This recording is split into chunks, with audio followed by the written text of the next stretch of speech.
I've just realized I gotta go turn Jaedong's name on again so people aren't confused who the barcode is. Shrink that up a little bit. There we go. All right, ladies and gentlemen, welcome back. 32Boys1Cup continues. We're in the losers match. Sad to say, one of these two is about to be eliminated from this tournament.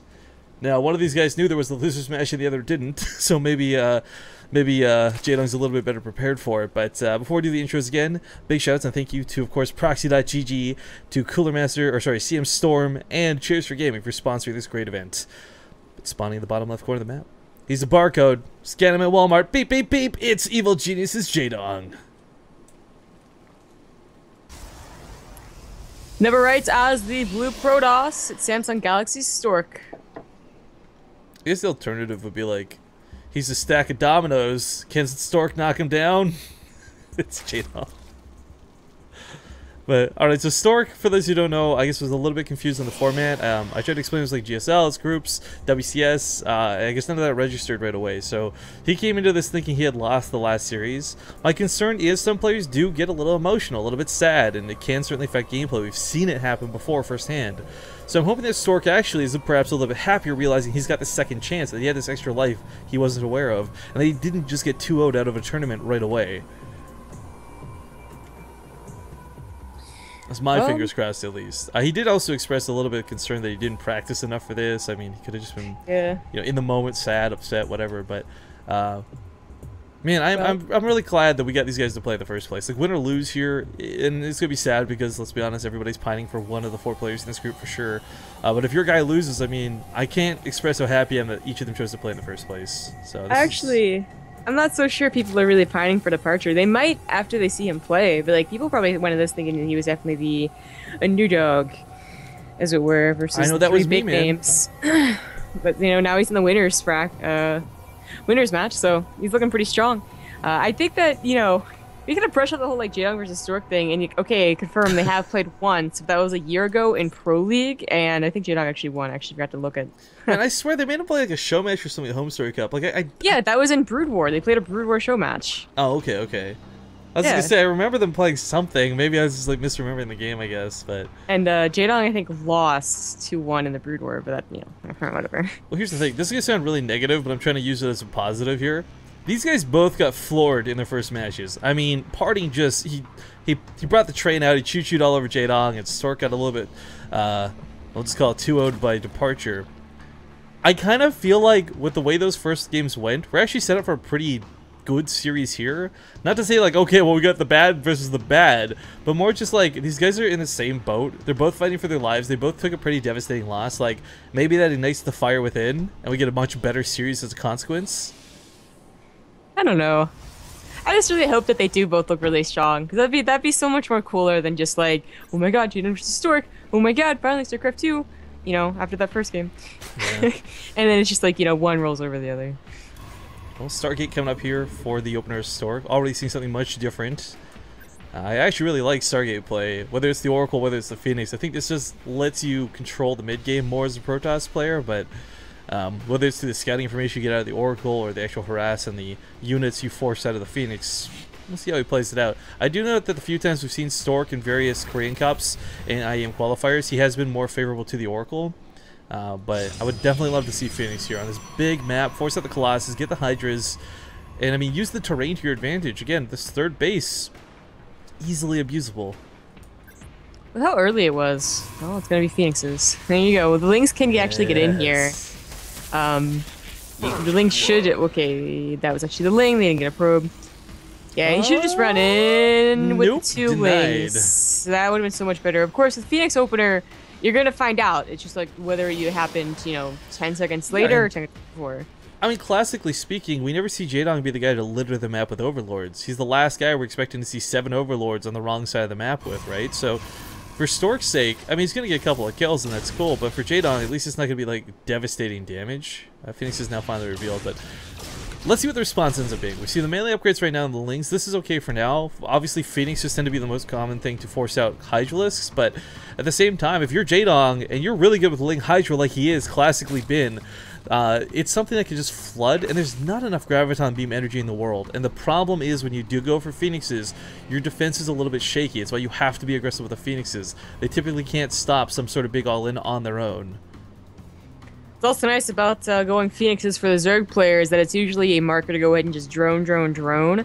Unless you're doing the all-in, which I do not believe Stork is doing, you actually, you know, you're probably going to expand off of it, right? The Phoenixes give you map control, and they give you, you know, scouting information, and they do help out against some things, but they're really not units that are meant for attacking. So you can just kind of, you know, be calm and kind of, you know, it's almost like they give you so much in terms of map scouting and control and whatever, but they still, they just, you know, it still, like, lends a lot of things to the Zerg's control, right? Like, so they can either drone or they can, like, swamp with lings, and obviously, This is, you know, Jaedong chooses to swamp with lings.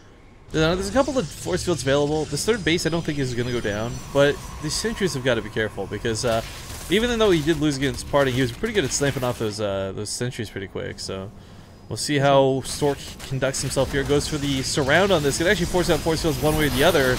Does try to get on top of this, realizing it's also going to be a problem, backs away back to the Nexus, and I really think he could focus this down if he stutter steps around it, but goes for the sentries once again to the backside, links on top of two of them. Oh, it may go into the natural? Wall off? Nice force field. Well, awkward force. Wait, what? Is that? Okay, that was the hole in the wall. It just looks weird because of the I guess, refraction of the force field. But Jaedong, I'm liking his control here. He's really not losing too much. He's baited out almost every sentry for a force field. Cost of a couple lings kind of sucks, but I mean, really, what else are you going to be doing with these right now? Yeah, and now he can just drone up freely behind it again. You know, he's confirmed that's his third. He's the one that's adding on a lot of aggression. Just to worry about the Phoenixes taking down his gas drones, but otherwise, you know, he's actually okay to focus attention off to the you know, Stork side of the map. Now, it doesn't look like he's gonna be able to do too much anymore. I mean, he did, you know, put a lot of force fields down, but with the cannon up, with the gateways here, and with as many zealots as he has, his Ling shouldn't be doing anything else. Even though they do have almost one Carapace 2.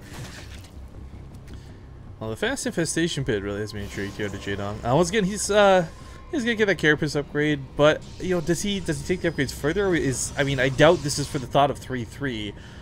More so for something like Vipers or hell, you know, I'd love to see Ultras. They can't be Graviton beamed up. No break force fields. We actually have an infantry pit and a spire. Yeah, I imagine it's just for his swarm hosts into Corruptor. Maybe. We can call it the Swarm Host. We'll see if it's going to be the Corruptor or not. I mean, whether it's Corruptors or Mutas, both very expensive investments. But I guess, you know, I've not really seen Jaedong be the Swarm Host guy too primarily. You know, Swarm Host, to me, I think of Snoot, I think Jaedong, I think Ling Hydra, right? Not exactly a style, but, you know, it plays well into Deadwing. Something that maybe he can use. We do see, though, you know, and I think a good example of this is watching players like First fight against most of the Zerg players in Europe. Swarm hosts are beatable. They're quite manageable, actually, if you know exactly what you're doing. It's the players who take it to the next level, like, say, Snoot, who put like 1,000,000 buildings of static defense on the map that make them so hard to deal with. And again, I don't know Jaedong's the type of guy to do just that. He's shown good form with it, actually, in the recent past. You know, in the long past, he's looked pretty bad with Swarm hosts, but he's gotten a lot better in both, like, the kind of the Snoot style, where it's very, very passive, and in the aggressive style, where you only get like maybe 10 to like 14, I would say, and then you either get like you swap with roaches and lings, or maybe even in some cases mutas. Of course, nothing on the way yet. This is unfortunately being unscouted for a very long time. You know, those Phoenixes scared away any overload coverage whatsoever, so that's gonna be a lot of zealots. The Colossus starts spawning now too. This would be really nice because he's not going to be coming to this without the preparation. Oftentimes we do see players coming to this and the Colossus are late to the party, but again, what Stork was expecting was Hydra, so the Colossus were kind of going from the get-go after the Phoenixes, but damn, that's a lot of zealots that still haven't been revealed. Tomigo, this is actually kind of insane. I don't know that Jaedong's going to be able to split this, because in the middle of the map he's taking an awkward fight, but really this isn't where the focus needs to be. It's on the dead space where there's, oh my god, so many zealots! Well, that force is going to get cancelled. The bigger deal is that main might be killed. Yeah, that's very true. He's trying to make the hive out of that too. That's going to be really nasty. Zealot's getting choked in a little bit by the Spore Crawler, because that's going to kind of work for Jaedong. Ling's rushing back home to defend this, but man, this is, he's still warping no more Zealots. These have +1 weapon upgrades, so they can't quite one-shot those Zerglings, but as level 2 finishes up, maybe that'll change around. Locust still rallying through the middle of the map. I rather enjoy the fact they didn't bring these back home, because that would yield a lot of positioning on this map. But Phoenix is trying to get involved in the fight. Transfuse is available, and that's a hell of a lot of Lings that are going to die to kill these small amount of Zealots. A lot of sentries went down on this side of the field, though. These Colossus are actually under fire. With only 2, they will not survive. Oh, wow. Yeah, Stork not paying attention here. You know, he's getting a little bit happy, a little bit gung-ho. Zealots here in the third at the same time. 34 workers dead for Jaedong. Not a happy spot to be in. But still, I mean, he takes out so much of Stork's army. What does Stork have to push with? Like, there's not going to be that executing blow. As you point out, the sentries and the Colossus in the middle of the map got caught while that was going on. So here he is with 5 Phoenixes roaming. That's hardly a killing blow. I think the best thing out of this fight was, yeah, he kind of shut down that the fourth, but now we got Vipers coming out. Now we got that Hive Tech up and available. I don't fear for Jaedong's spot, but he does need to get that drone count back up really badly. Yeah. Yeah, I mean, he's got to notice that Stork's army just isn't very big, so he doesn't have to worry about a, frontal assault. This warping, though. Archons, of course. Doesn't actually work out. Huh. I know, like, Archons, everyone thinks, like, Archons like the automatic anti-ling unit, but it's only if they don't get surrounded, right? Like, if you get the wall of Zealots in front of them, they're pretty good, but as we see, the Archons get picked up. Loses one, the other one's, like, got 10 shields on it inside that War Prism. Meanwhile, there's no fourth of these Zealots to kill. They might get a... Nope, don't even get the Queen. Jaedong's... Man, I don't know what it is. Jaedong just feels like he's awake now. You know, like, the first game versus this game. A little bit. The first series, rather. He's still in a... yeah, he's still a worse off position, because Stork, behind this, he got a 4th up, he's on 71 drones, he's getting all of the tech that he needs. Really, Jaedong's honestly just kind of depending on Swarmhost being that, come from behind. What happens if you abduct a Phoenix that's graviton beaming something? Does, like, the graviton beam get dragged with it? Jaedong, show us. Do science. Maybe if it's like only pulls into the range that it would otherwise have the graviton beam.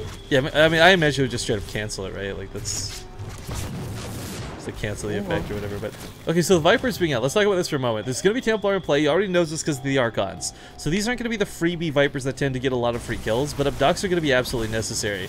The Swarmhost count, it's growing. The Corruptors are coming out as well.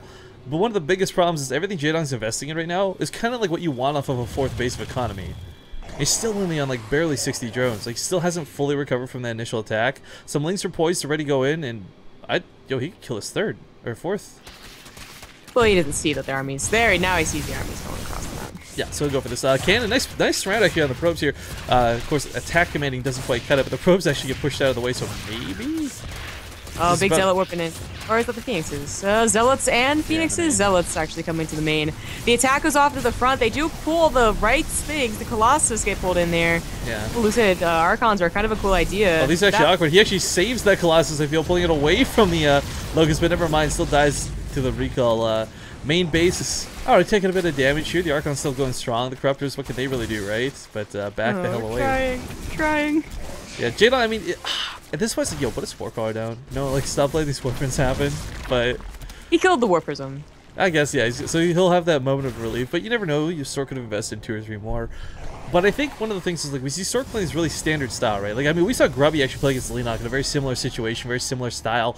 But the difference was back then it wasn't against Swarmhost. It was against a lot of Roaches and Hydras and Vipers and whatnot. So for Stork's army composition, I think it's all right. I mean, the Temple will snipe off a lot of the feedback, or sorry, use feedbacks rather to snipe off the Vipers.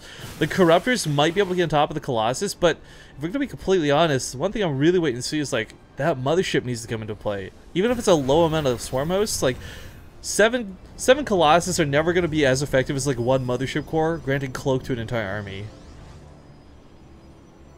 Well, it has started to come to that point. Jaedong looking a little shaky, but has recovered, as Swarm Hosts, tend to allow you to do, and Stork honestly has the best control on his main army. The Zealot weapons are cool, but his main army attacks have always been lackluster. Yeah, War Prism speed upgrade being researched right now, and for Stork, he's heading out with that War Prism once again. So, I mean, it may have calmed down a little bit, but what I kind of wish we'd see out of Jaedong, and I don't think it's something he's realized, is like, when the Phoenix is finally being cleaned up, he can spread these Overlords out all over the place. See these War Prisms coming from a mile away and never take damage from it again. Yeah, usually you just don't remember to. Yeah, I mean, yeah, it's not like Jaedong's a dummy. Everybody forgets this. But Corruptor's actually going to help take out this Colossus pretty quick. Focusing these down as quickly as possible. Storm's going to blanket a lot of this, but yeah, at the same time, going back to this point of what Jaedong's been taking damage from in the main, Sim City, a couple of Spore Collars finally placed over here, kind of like a ring of turrets. I mean, this is looking better, but of course the Warp Prism's just going to sneak past. No, decides to warp in on top of the Spore Collar. Oopsies. So it'll get like 1 warp in of Zealots. So actually not too scary. There's even been a Swarm Host left here too to help defend against this. Middle of the map, still choking out with a beautiful force field placement actually. Takes care of those locusts pretty handily, but I mean, again, Jaedong's really not losing a lot to make this happen. His resources lost count is looking way better than ever before. He's actually abducting the Zealots away, but they charge back into the hive. It still goes down. That was really cute though, seeing the abducts go off like that. Oh, that's bad. He's gotta restart that layer immediately. Well, I mean, is it really though? Because it's not like he was pushing level 3 weapon upgrades. He already has the Vipers in play. Like, yes, obviously he needs to get it back, but I don't think that was like a devastating blow by any means. I mean, he's already got all the tech structures that he needed. He wasn't transitioning to Ultras. He certainly doesn't have the bank for it if he was planning to. No way Broodlords are coming out anytime soon. I mean, he's not hitting a transition, but it is a lot of money to get to a lair and then a hive, and it's a lot of time. So if you don't do it now and you realize that you do need something, well, then you're shit of a luck. Well, he's not forgotten. Actually, he does start the lair. The lair, I think, is the most important. Like, maybe you could argue about the hive, but the lair, you need Overseers. That's true. That's actually a great point. I always forget about the Overseers, but I think, doesn't the math end up being like, doesn't the lair take longer to make than a hive? I think it's like 140 versus 80, isn't it? I don't know. Okay, I'm just throwing out like what he thinks his numbers. Either way, like time-wise, yes, it's still either way. Whether it's whatever the cost is gonna take a bit of time, but you know, Jaedong, he did squeeze out the adrenal glands, which I think was kind of a big deal. So his links would be a lot more effective. But again, this kind of comes back to like he prioritized those armor upgrades really quick, but where's the follow through? Like he's not got weapon upgrades, Lings are doing whatever. Meanwhile, Stork is gearing up for that really ultra late game. Damn, that's a lot of cannons. I clicked on the wrong building. I meant to click on the fleet beacon though and show you guys that we got 3 extra Stargates coming down. So 4 Stargates and a fleet beacon on the way. That's gonna be Tempest production for sure. Yep. Officially crossed into Swarm Host long PvZ territory. Yeah. Upgrades going along hardcore. Bases should be taken. Actually, more bases for Jaedong should be taken. As you know, Stork is obviously on 5 now, and Jaedong's still on 4. I think some of the Corruptors really nice. And this count can't be given away for free. Gets some abducts, goes for some blinding clouds to stop the Stalkers from fighting. Storm's on top of everything though, and these Corruptors are really low. Spread the Corruptors a little bit, please. Oh god. Loses all of them. That's terrible. He does remake them immediately, but you know, there's still a lot of Colossus left. Oh, Tempo at the front lines though also get picked up here by the Storm Host. Gonna uproot and fall back. Jaedong, perhaps, you say a long game, maybe not the case. The Colossus are starting to go down, but these Stalkers have to be dealt with too. Is there no Observer? Did he get the only Observer? Looks like it. Yeah, because right now he's only shooting the Locusts, he's not shooting the Swarm Host. Yeah, the Observer now speeding over to... Wow, Observer's the speed move hella fast. Speeding to the front lines to help defend against this. If he does pick off that one Observer though, I mean, Jaedong might just be able to stall this push. But this is looking pretty good for Stork. Link's coming in, getting fried, perhaps a miss rally, I don't know, but... Corruptor's going to try and take out the Colossus once again, giving you a little bit more leeway here for the Locusts, taking out the Archons quite quickly. The Zealots on the front line soaking these hits. I mean, let's not forget, Stork's at level 3 weapon upgrades, he's at level 3 plasma shields. He actually hasn't gone for any armor, but GG. Oh, game 1 will go to Stork.